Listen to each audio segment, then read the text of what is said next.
Hey, Newbie Dan here. The other day I wanted to cut tapers in a couple of 2x4s to help support sheets of plywood leaning up against the wall in my lumber cubbyhole. I know there are jigs out there for cutting tapers, and in fact I have John Heiss's taper jig, and it's great.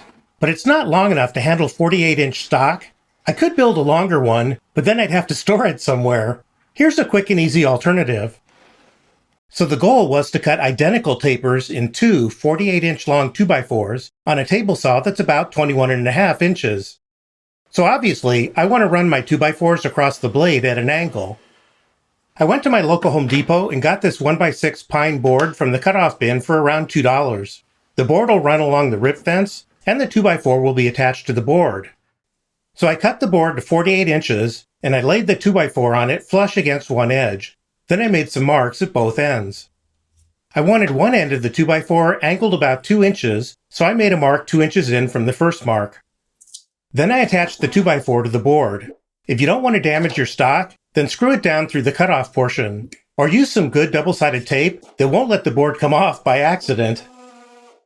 I attached some pieces of scrap wood so I knew where to attach the second 2x4 so the tapers would be pretty much identical. I set up the fence for the cut. I had positioned the end of the 2x4 pretty close to the edge of the pine board, but you don't have to do that, just move your fence out further. Then I ran it through the blade, keeping the pine board against the fence. One tapered 2x4 down, one to go. I attached the second 2x4 in the same place, using those pieces of scrap wood to help align it. And I cut it the same way. I'm supporting the end with one of these cheap roller stands from Harbor Freight. And there you go, two identical tapers.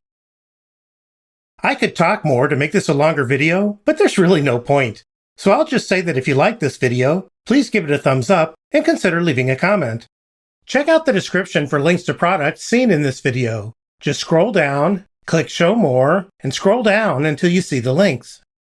And if you like what I do here, click that subscribe button. And don't forget to ring that bell to get notified about new videos. Thanks!